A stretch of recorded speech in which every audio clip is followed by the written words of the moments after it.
So connect this to Yeah. We are at the end of the Midah HaShiz, which is ותשליך נמצולות yom kol חטאתם, and I pointed out that this is the only case in the Tomer Devorah where Torah is very, very myrich on the theological aspect and really the Kabbalistic aspect of what this all means, which I'll make a sikum of in a moment. And he's very, very makatzer on what's really the purpose of the whole Sefer, which is the benam l'chavere, of what we're supposed to do about this and how we're supposed to emulate Hashem. In a certain way, it would rather he'd be myrich on the benam l'chavere and be makatzer on the Kabbalah, as fascinating as it is. But it really becomes, I really need some help in this, some thought and even imagination to try to figure out what he means that we're supposed to emulate Hashem in this. So let's go over one more time what takes place. We learned together a Zohar, Arichas. We went to Zohar last time. In Parshas Balak, important limud, I think. And the Nakuda, basically what happens is like this, that when a person does a chet, choose your chet, two things happen. One thing that happens is that you did a chet. You were pogam your nefesh, you're pogam your neshama. Maybe you get an oynish, maybe you'll do tshuva. It's something going on with your relationship with HaKadosh Baruch Hu. Your Yetzer Hara got to you, you violated it. You did tshuva. That's one thing that happens, and that's what we're most familiar with and most concerned about, and that's what we talk about the most on Rosh Hashanah, Yom Kippur, Elul, Aseret Yemei Tshuva. We talk about that sort of personal tshuva thing. Another thing that happens, that's let's call that, to use yeshivish terms, let's call that's a din in the Gavra. Then there's a din in the Chet. So the Chet itself creates an energy. And, we've said many times in many different venues that everything that a person does, even every word that a person says, creates. The Rabbi Chaim Volozhin says that when we speak Divrei Torah, we're creating good malachim. When we speak Lashon Hara, we're creating bad malachim. But when we speak, we create. Ad kedei kach that Rav Scheinberg once explained why he never, for 70 years, he never talked on Shabbos anything. Didn't say anything on Shabbos. There's a tiniest deeper every Shabbos, decades and decades and decades, no matter what. He had, except unless it was an emergency shiloh and he couldn't signal with his hands, he would say one word, mutter, asr. What? Dibur is a thing. So Dibur is something which creates. L'mashal. Every time a person says a word, Rabbi Chaim Volozhin explains it creates. So you're not, the whole yesod of the Melechas Shabbos is that you're not allowed to do creative acts. Bishul is creative, Bona is creative. You're not allowed to do creative things on Shabbos. That's we created the Mishkan, we created something. So he didn't speak on Shabbos. So it's ad kedei kach. There's what you do. Let's talk about an aver, because that's what we're talking about. When we talk about an aver, kal v'chomer, when you talk about a mitzvah, you're not only doing the aver, which is some kind of a violation of the mitzvah that was given to me, but there's something deeper going on over here that I've created something negative. The words of Pirkei Avos puts it very simple, that ha'oisa mitzvah achas koine praklit echad, ha'oisa aver achas koine kateger, negative malach. So we learned the Zohar, and the Zohar explains, let me just go over it again because it's something that needs to be gone over again. The Zohar says, in my own words, that when a person does a chet, it creates the koach, it gives koach to the shlit'a achra.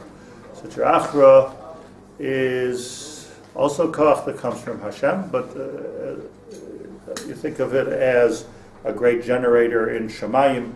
Kadosh Baruch Hu is giving energy into this world, and the energy can come from the tzad of kedusha, or the energy can come from a different battery, which is the tzad of shlit'a achra, the other side, the tzad of tumah. They both work.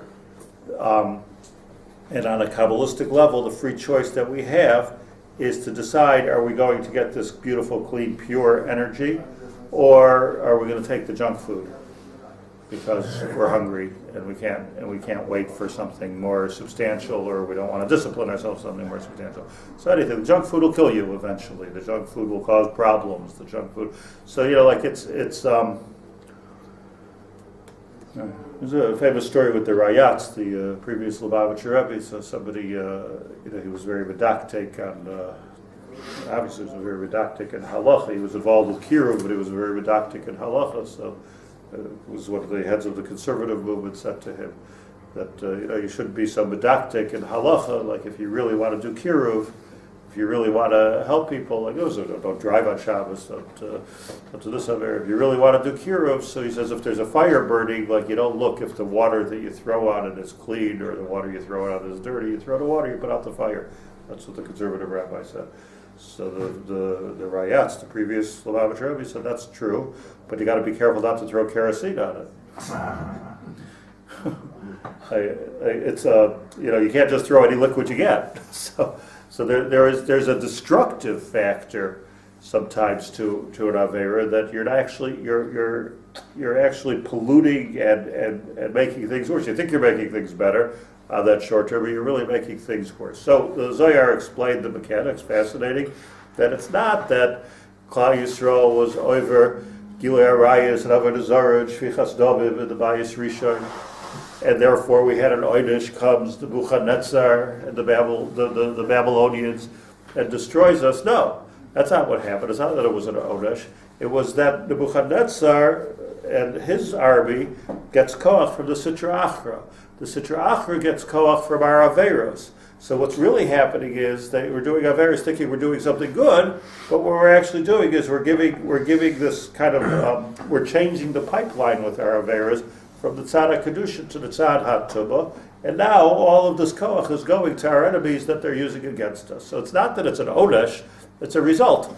The result of negative energy is negative action. Negative action goes against us. So what we have to understand is a whole new insight into the anti-Semitism.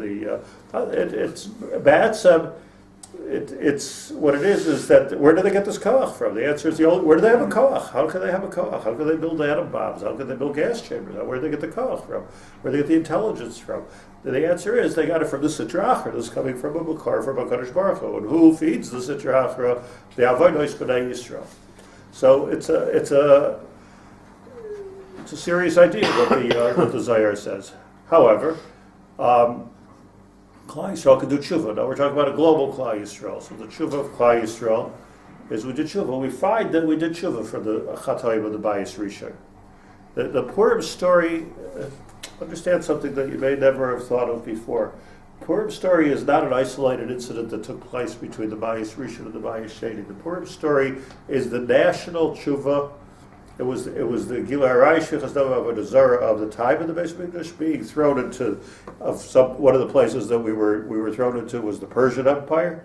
That's where a lot of Jews were, assimilating even further, and then doing tshuva, miraculously doing tshuva. It's even more miraculous than it would be if everybody would do tshuva today, something which we're not like sort of expecting Al Pi Teva to happen, that all of a sudden everybody, the whole state of Israel, the whole American Jewry or whatever, we believe, it's tshuva is a shver ma'aseh, but it did work.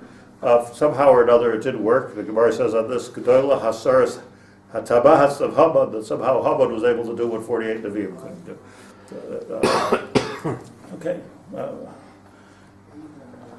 Chazal say that Yishmael is, that Avram Avinu saw Baruch HaKodesh, that Yishmael is that ultimately Yishmael will cause a situation of Yishama'el, that we will listen to Hashem. Okay. So what happens is there's a tshuva. Now, how does the tshuva interrupt? What does the tshuva do to this cycle of all of the Sitra Achra? Fact. We created koach for the Sitra Achra. We created, it's a fact. And that already went to the Goyim. Fact. And now they have the swords and the technology and the evil to destroy. Fact. That's done already. Okay, we did tshuva. Nice. A little bit too little, too late. right? We did tshuva. We did tshuva, says the Tomer Devorah, the Leib of the Zohar, etc., that we can understand that the tshuva will, Hashem, forgive me, look what I did. Look what I did, forgive me. Okay, I forgive you, but that's not going to undo the process which has begun. This is not going to stop that which has taken place, right? L'chora. So says Micha Hanavi that ותשליך נמצולות כל חטאתם, that not only will the tshuva create a forgiveness on a personal level, but even the ultimate result of the chet, which is giving the koach to the shlit'a achra. Haman got his koach from the shlit'a achra, so he already has the koach. Go run with it. He's got the ball. Run. So what's going on? No, v'tala oisai al ha'etz. That HaKadosh Baruch Hu goes digging into not only the Avera to forgive it, but the result of the Avera, which is all the way down the line, and you let the cat out of the bag already here. So what would HaKadosh Baruch Hu catches that cat and not only puts it back in the bag, but destroys it. It's a chiddush nifla. It's a chiddush nifla in the power of a chet. That's bad, and on the power of tshuva. That's good. So when Klal Yisrael does tshuva in Shushan Habira, in the Persian Empire, the outgrowth of that is Haman is killed. The outgrowth of that is that a Daryavesh is born, and Ezra takes Klal Yisrael back to Eretz Yisrael. We build a Bayis Sheni. So there's a restoration that takes place in the tshuva. It's not, or let's say it this way, even though it is too little, too late, it's never too late. And so tshuva, so there's a fixing. I'm being baruch on this because I wanted to try to push this over to a personal level, which is difficult to do, because the whole book of Tomer Devorah can be named if you were God, but we're not. So I like to create. This is a pretty complex operation if we're talking about acting godly. So, but that's what happens. Move on. I mean, as much as it's going to be move on, is it move on in the world of the Seder Ha'olam? What happens is v'talu oisai al ha'etz. So there's a okay. So next case, Ruvain and Shimon. Ruvain abuses Shimon as a child. There's two things that take place over here, if I can carry the mushal to the nimshal. Ruvain abuses Shimon, and abuse took place. Avera took place. But there's more than an Avera that took place. There's a whole lot of negative stuff that comes because of that Avera. 20 years later, there's shalom bayis problems. 20 years later, Shimon becomes an abuser. 20 years later, a person is afraid of everybody they see, or insecure, or over bullying. All kinds of things that come from this Aver. So again, so far, so good. There's two dinim. There's the din in the Gaver, and there's the din in the Chefza. So there's the Aver that was done, and then there's the shlit'a achra that was created, all the negativity that was created because of this Aver. Is that real? That's real. And then the abuser comes and says, "Forgive me, I have sinned. Hashamnu, bagadnu, gazalnu." And here's something interesting that the Tomer Devorah brings out, that sometimes you'll find that I believe, just before we get to the Tomer Devorah, I've as I get older, seems to be happening quite rapidly. I'm feeling that a lot of averos come from arrogance and gaiva. That's what I'm feeling like. You guys are all young, so you don't have to necessarily agree with me. But I'm feeling that gaiva brings people to places where they really don't belong. I'm looking around at the scandals of Klal Yisrael, the crazy things that you hear. I know all those guys. They're all Bali Gaiva. I know every one of them. they're all huge Bali Gaiva. And it's almost to the point that when a person, but he's going with a lot of arrogance, you can almost predict a downfall. Because, I don't know why, because they're just making he just constantly trying to test how much he can get away with, and it feels like it's beyond rebuke or beyond error, that everybody sort of worships me, so there's nothing that can go wrong, and I've got everything in control. A lot of arrogance there. There'd be just a little bit of insecurity, would be better off. So often these Bali Gaiva that hurt people are then humbled, and we see this with our eyes. We see the humbling of those people that are Bali Gaiva. They got theirs. You can see it. If you live long enough, you can see it. You can see the humbling. And then there's a very, very clear initial reaction to that, or a reaction, I even shouldn't say it could be a permanent reaction to that. Like, Kadosh Baruch Hu gives everyone what they deserve, and he was humbled, Hu HaRasha, Ani HaTzadik, and he's going through a tremendous amount that abuser is going through a tremendous amount of Yisurim. And what's our reaction to that? The correct one. Good for him. I mean, that's got what he deserved. So I think that's a normal, ethical, sane reaction. Like he's getting what he deserved. But even when these scandals break, so there's an immediate set of Yisurim that's set in. I mean, the person's all of a sudden in gullus and has to run away from their community and is in hiding and is embarrassed, and and how often their husband or their wife leaves them, and usually it's the kids are suffering. I mean, it's terrible. I mean, again, I've had this experience with people a number of times. Chashuv people. They get theirs. They're humbled at the end. Now what? That's the question. Now let's say they did tshuva. Now here's the problem. You never know. Hashem knows when we do tshuva. We never know when people do tshuva, right? It's a bit of a... if a person goes and kills somebody, and then the Beis Din's about to execute him, and he says, "Listen, I did tshuva. I just want to tell you, I did tshuva." Really, it doesn't help. Why doesn't it help? What we saw with two Eidim is that you didn't have error. We didn't see with two Eidim that you did tshuva. That's already hard to know. I mean, that you clapped. The one thing that you can see, the one thing that you can see clearly is Yisurim. Yisurim is a clear thing. And I think you could even see clearly a humbling of a person. So let's say a person says he did tshuva and he was humbled and he has the Yisurim. So now what's our attitude towards the abuser? Not only the question can come up in a societal case or the person in a personal case. What's my attitude towards he who has abused me? You've done so much damage. So let's say I'm tzaddik, so I forgive you. Yeah, you hurt me, but I forgive you. It doesn't take away, all the damage that they've done. So what happens with that?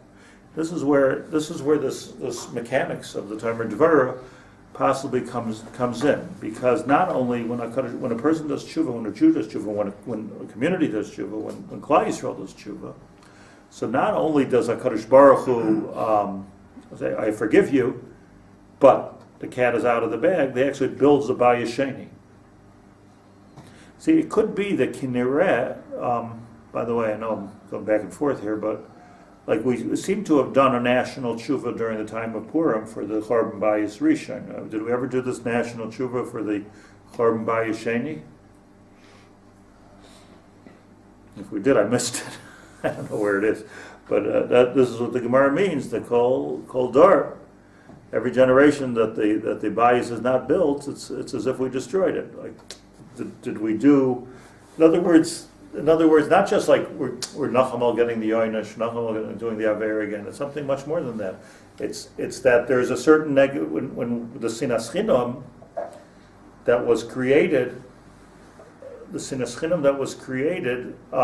gave a tremendously large amount of koach to a sitra achra, which was the mice of Edom, as the Gemara explains it, gave koach to Edom, and that koach of Edom was the Romans who destroyed the base of Mikdash and the Nazis who destroyed Europe, and the church that destroyed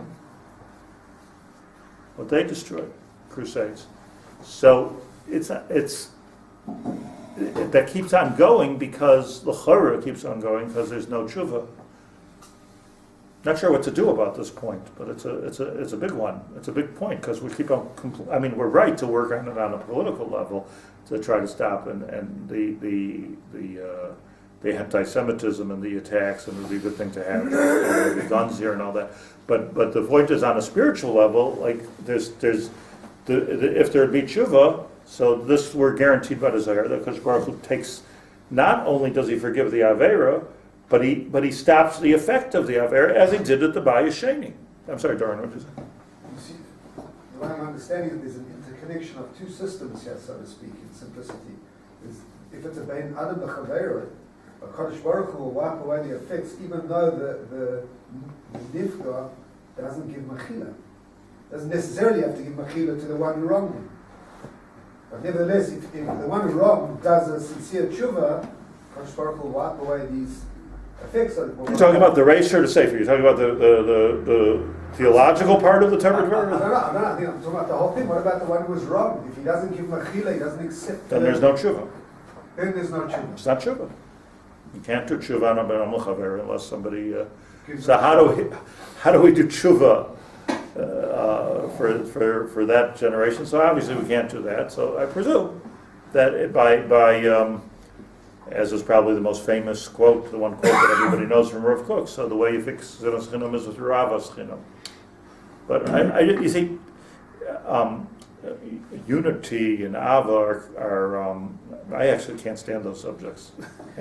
People talk about unity. I just like nothing against unity. I just think it's so superficial and so what's the unity like?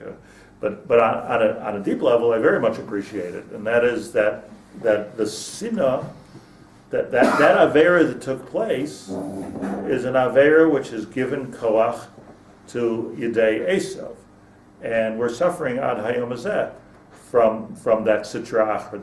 That's what we're suffering from, and it comes right back in Dafka at Klal Yisrael. Why does Klal Yisrael suffer so much? It comes back at Klal Yisrael. When you see the nations suffering, and the nations, for that matter, disintegrating and disappearing, that's a different thing. That's the their shlichus is over. The sitra achra ran out of koach, or there was some tshuva down the line or something. That's why they're all disappearing. But when we're suffering, so the pshat is that we've given a koach to that. We've given like you give, like we're traitors. We've given koach to the enemy, to the sitra achra. It's just about being honest and ethical and ma Hashem Elokecha shoel mimcha ki in liyuro isi. It's just about your shemayim and being a mensch and being chaveroi and not being self-centered. That's all.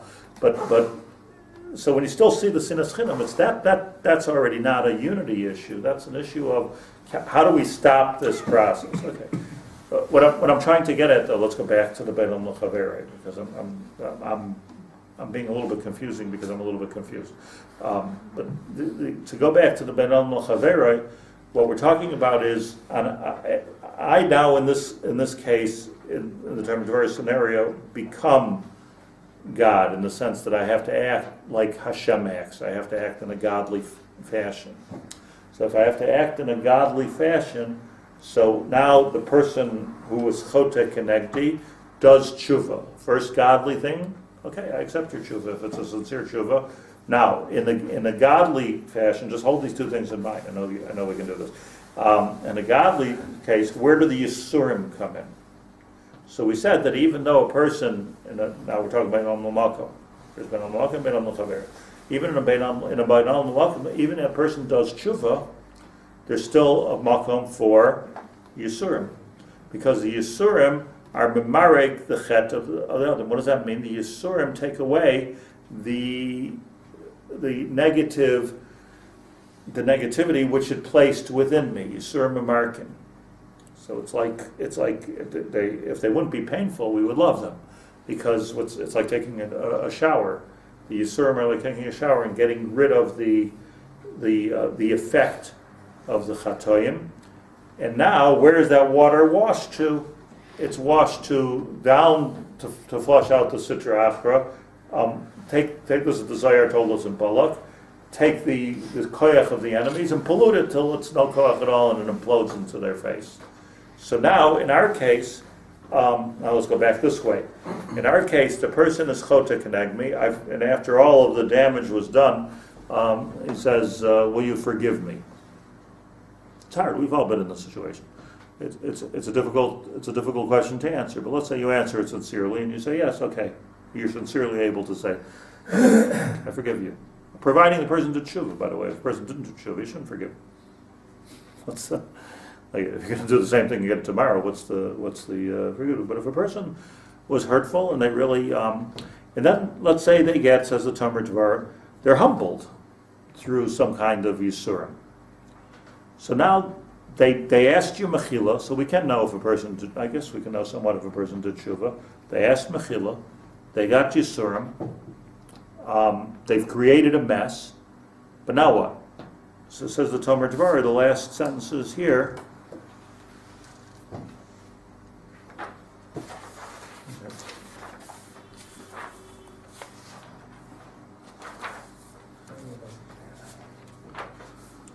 Says the Tomer Devorah,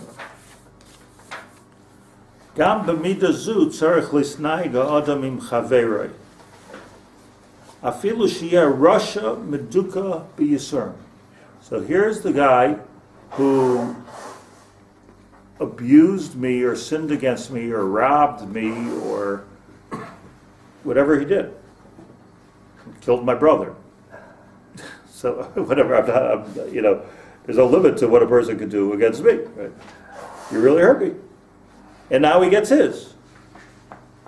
Afilu sheyeh rasha meduka b'yisurim, which would be an indication from Shemayim that HaKadosh Baruch Hu is giving him his. He's being cleansed, if you will. Al yisna ehu. Can't hate him. Sha'achar shenikla harehu ke'achicha. That's a quote.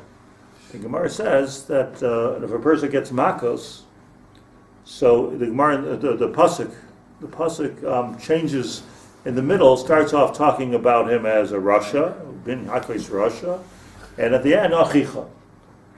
So, meaning he got his makos, and now he's back achicha. Finished. It's not a life sentence. So, sha'achar shenikla harehu ka'achicha. Once he gets his makos, harehu ka'achicha, he becomes your brother again. So, okay, what does that mean? Come over for Thanksgiving dinner. Thank you for killing my brother. What is achar shenikla harehu ka'achicha? V'karev ha-merudim. One should be makarev those people that are merudim v'hanenoshim, and those people that receive their oynish. V'yirachem aleihim. Yirachem aleihim. V'adrabah. On the contrary, yatzilem miad oyev. In other words, it's not just, okay, we'll get on with it. Adrabah. Likontrech. Yatzilem miyad oyev, help them get away from miyad oyev. Obviously, if they hurt you, they hurt other people too. So now now you've been on the class action lawsuit on trying to get the person, but he does tshuva, he makes good, he does whatever he's supposed to do. Now he's b'yisurim because the whole world's running after him. So now I take his side in the class action suit. Now I'm on his side because he did tshuva. Adrabah yatzilem miyad oyev. Va'al yoymar, and don't say avoynoi goram loy he's getting what he deserved. Elo yirachamehu b'midazu kidefei. Rather, now he went through a lot of Kabbalah to tell us how to do this, because this is not this is counterintuitive. It's not logical, and it's darn hard to do. But what does it actually mean? That once the person does tshuva, when I'm trying to get this link, this is where I'm struggling. You can feel free to chime in here. I'm trying to get the link.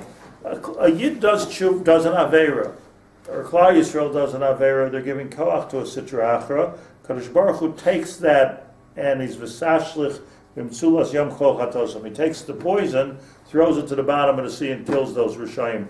The sitra achra works against them.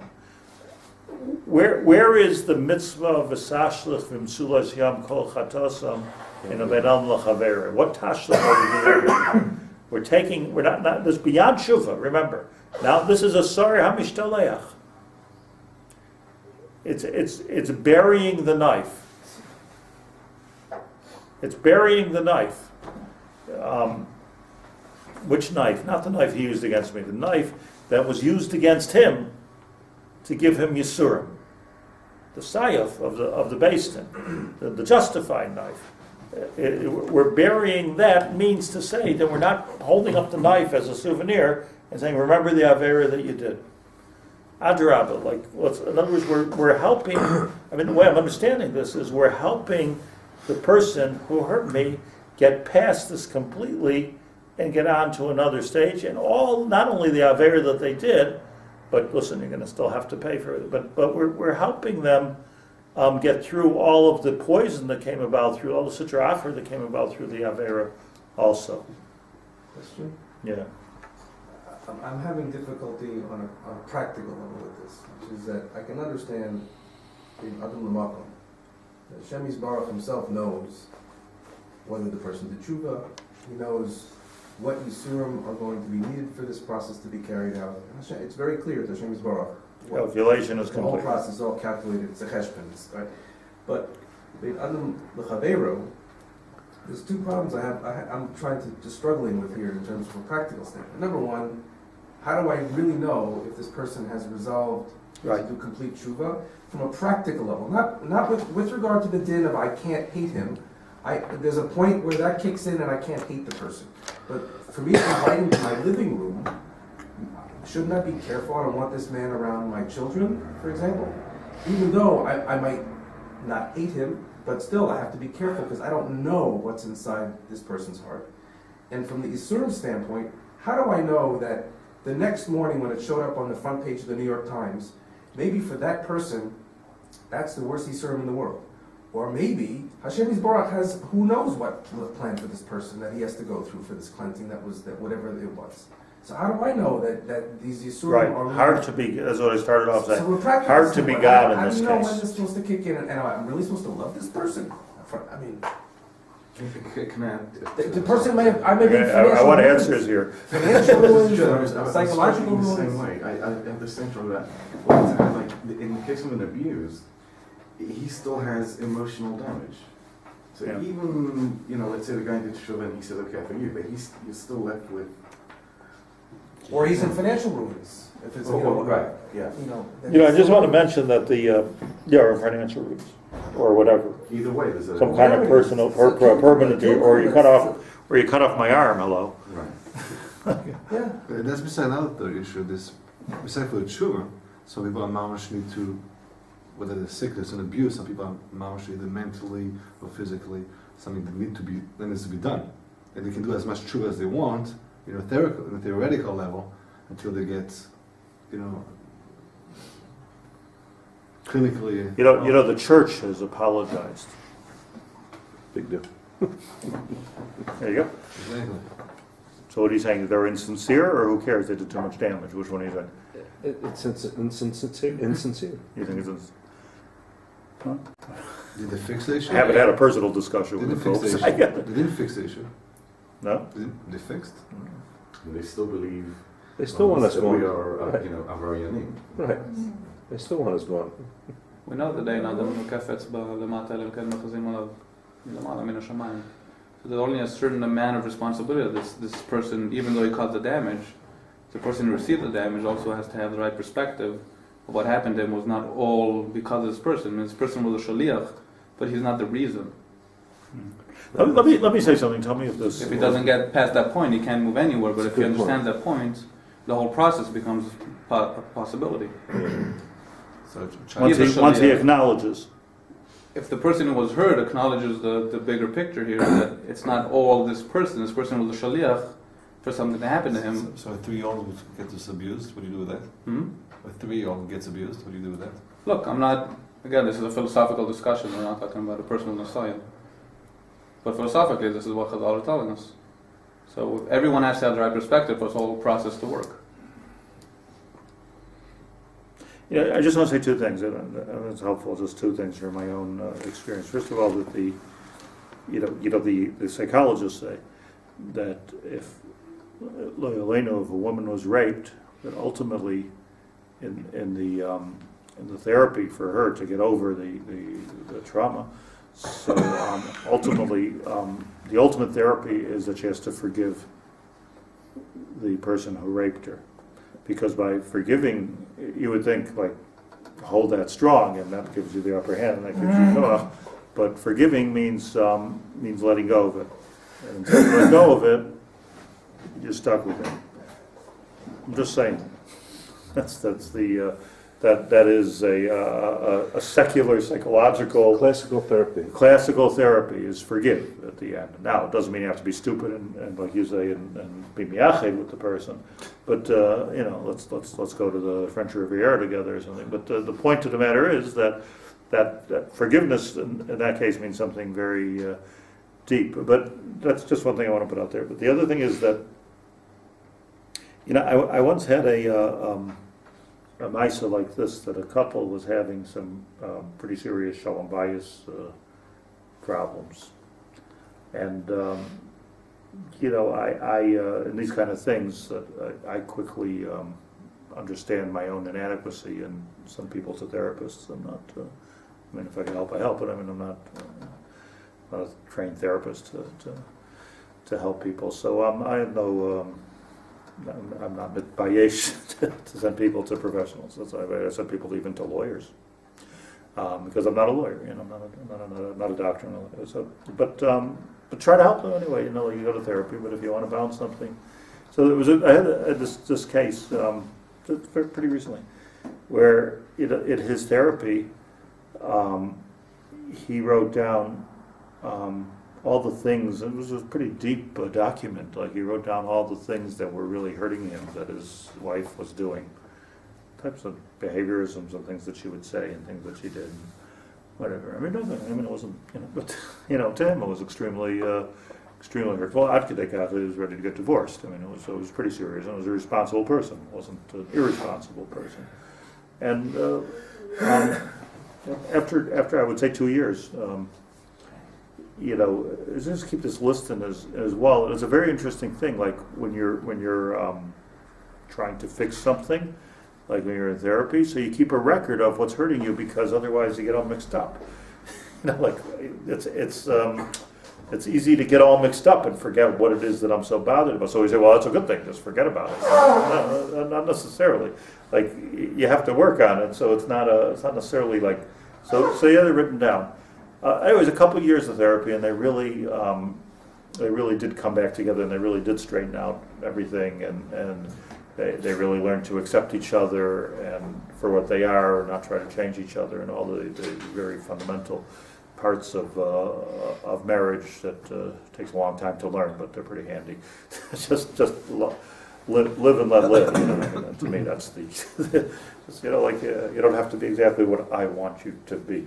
That's the. So they got there. It took a couple of years, therapy, soul searching, chayvus halvavos, me a little bit, and Baruch Hashem, they got there. They got there, and they had a good, not nice. It was a nice. You never know, but it looked like it was a pretty nice.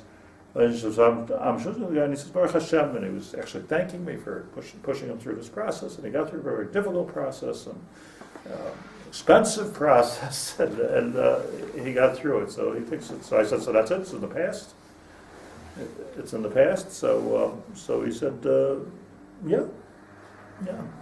So I said, "Are you still carrying the paper in your wallet?" Yeah. So Paper has become part of his, very close to him. So I said, let's take a look at it. So I looked at it, and, check. Things are, I said, okay, now rip it up. Very difficult. Very difficult to rip up. It was, again, an interesting lesson for me. It was very difficult to rip it up. But he ripped it up. So ripping up the paper, I don't know. Did I do right? I'm not. I'm not like that. I just. Over with. Bury the hatchet. Bury the sayef. This was the justified list of tainas. By the way, she had a list too. This was the justified list. This was the sayef. This was the Evan Haniskal. This was it. Here it is. Bury the hatchet. Get rid of it. Get rid of it. Burn it. And it's now if you would do that at the beginning, it just simply causes confusion. It doesn't we have to have our tainos misudarais, because otherwise how are we going to fix this? How can we possibly fix it? But once it's all straightened out, if you get to a point, Bezras Hashem, we get to a point where it is all straightened out. By the way, it doesn't have to be ish v'ishta. It could be a parent and a child. It could be a brother, a sister, a business partner. It doesn't matter. I'm just or two countries at war. There comes a point where we've made peace. There's a peace truce, and then there's a point where there's no longer any enmity. It's a different madrega. Let me squeeze this. So it may be that it's about after the whole tshuva process takes place. So now there's a question, somehow we're confident that we're back where we need to be. So now it's a question of what about that list? What about that list? And now it's such a difficult avoda to now bury the list and have that kind of a fresh start. That's the ותשליך ונמצולות yam kol חטאתם, you throw it into the sea. Yosef HaTzadik in this week and next week's Parsha did the same thing with his brothers. He threw it away. But he couldn't. What was he thinking all those years before they came down to Mitzrayim about his brothers? What was he thinking? He had to wait till the end. Till it was all over. He had to go through the process. What a process. Yeah. What a process. I saw something on that note, and with this I'll add. I've explained it the best I can. I'm not pretending that I truly understand this. It's like to. But it's interesting in the parsha. So I noticed during lady that the brothers were standing in front of Yosef, and Yosef wants to cry, but he can't hold it. But he's holding himself back, and then he goes into the other room, and he cries in the other room. And then the Torah gratuitously tells us, "V'rachatz his panav." He washes his face and comes out. What's the? Okay, you want to freshen up. Or this seems to be a extra piece of it for an extra detail. You could say the Pashutim Shas, well, he didn't want him to know he was crying. We understand that. That's why he went into the other room, because he Clean up your act. Right. So, well, what's the rechitzas haponim that took place? So I came home from shul. I'm looking in the Mefarshim and see if anybody comments. Very little comment on this one. He said "Barachatz panav." He washed his face. Maybe he took a shower. He removed his makeup. I don't know what's the nakuta here. So I finally found in one of the svarim that the rechitzas haponim here was the same panim. I'm not sure what this means, but what it says is the same panim that Yaakov says to Yosef later. Rei panecha lo pilalti. There's something I never thought I'd see this face of yours. I never thought I'd see this face of yours. Meaning that when he went into the other room and he cried, these weren't just like the way we read the psukim, that there was he was overwhelmed with emotion. Well, my brothers, it was a cry it was a cleansing cry. It was a cleansing cry. It was a cry of tahara. It was a crying. In other words, sometimes the dema that we produce is a purifying agent, which can then cleanse the soul. It's something that's coming from the nefesh.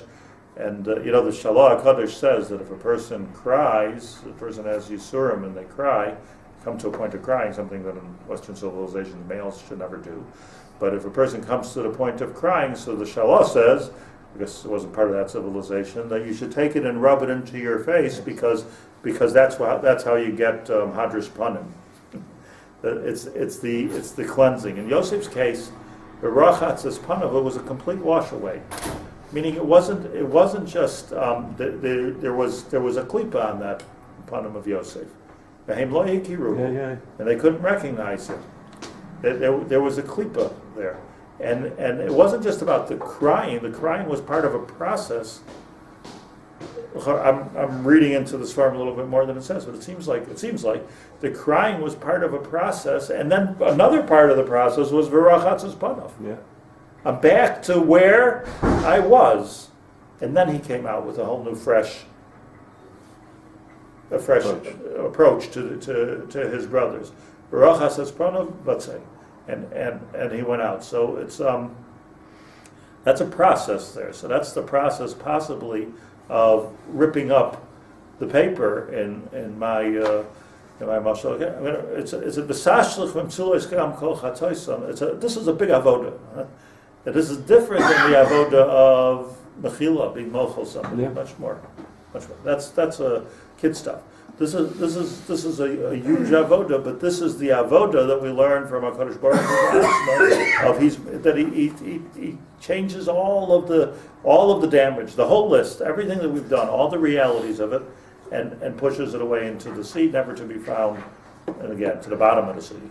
I think it was then that, like Gil says, he realized that it was all Hashem and that they were just a shlit'a. Yeah. Yeah. Shalom. Should I